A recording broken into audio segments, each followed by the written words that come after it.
پیش کر رہی تھی۔ اب میں اس کے بعد اردو تقریر کے لیے غلام شاہ فاطمہ بنت محمد ابرار کو دعوت دیتی ہوں کہ وہ اسٹیج پر تشریف لائیں۔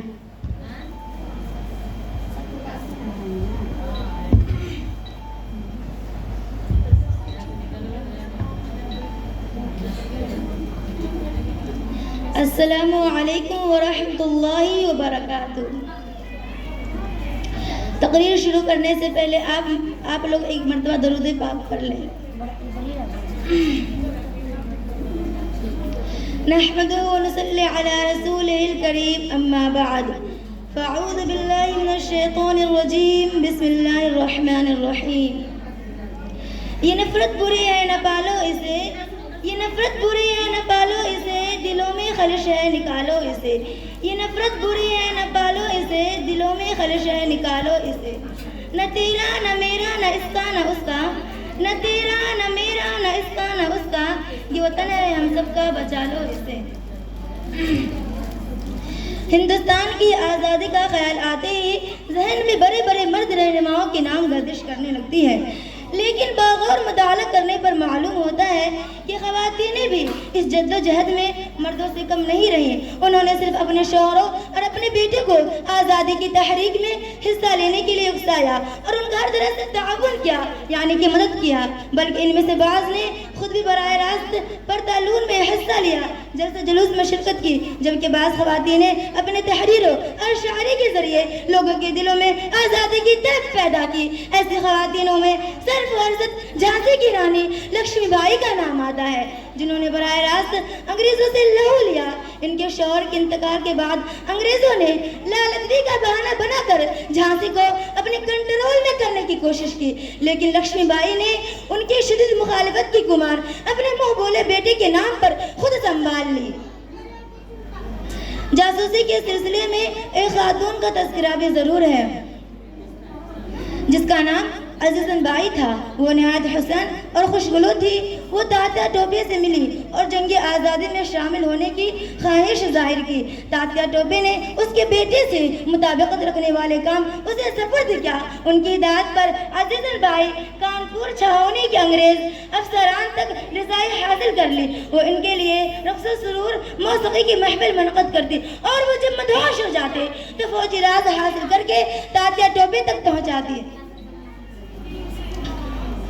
ان کے علاوہ دیگر سینکڑوں خواتین ایسی ہیں جن کے نام آج بھی کوئی نہیں جانتا، لیکن انہوں نے آزادی میں بڑھ چڑھ کر حصہ لیا۔ ان میں چند ناموں کا ذکر ضرور ہے، جس میں خاص طور سے جمنا دیوی، بنیا داس، منموہن سہگل، سبدارا کماری چوہان، ریحانہ طیبہ جی، خدیجہ بیگم، سیتا دیوی، میری کیمپ بلبل، سلطانہ حیات الانصاری، میڈم بیگا جی کاما، نور النساء، عنایت خان، درگاہ بابی، زبیدہ بیگم، فاطمہ اسماعیل، سیشلا دیوی وغیرہ قابل ذکر ہیں۔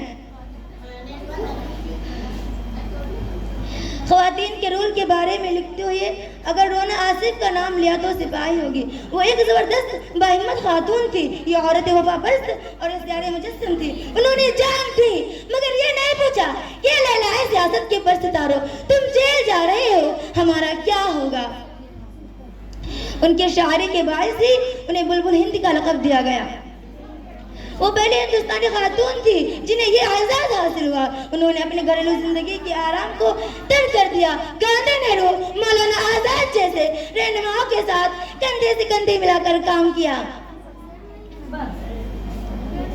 اس جدوجہد آزادی میں بعض خواتین نے پردے کے پیچھے سے مردوں کا ساتھ دیا۔ ان میں سے اول ہے بیگم زینت محل۔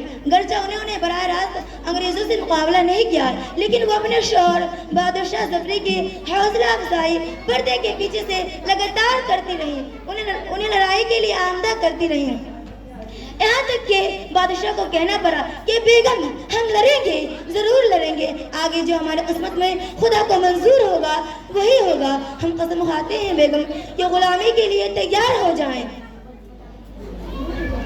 بیگم زینت محل نے آخر تک بادشاہ کا ساتھ دیا، تکلیفیں اٹھائی، پریشانیاں جھیلی، یہاں تک کہ بادشاہ شاہ ظفری کی گرفتاری کے بعد انہیں جلال وطن کر کے رنگون بھیجا گیا تو انہوں نے جلال وطن کی زندگی پسند کی، لیکن سنگین انگریزوں سے کوئی سمجھوتا نہیں کیا، نہ ان سے رحم کی بھیک مانگی۔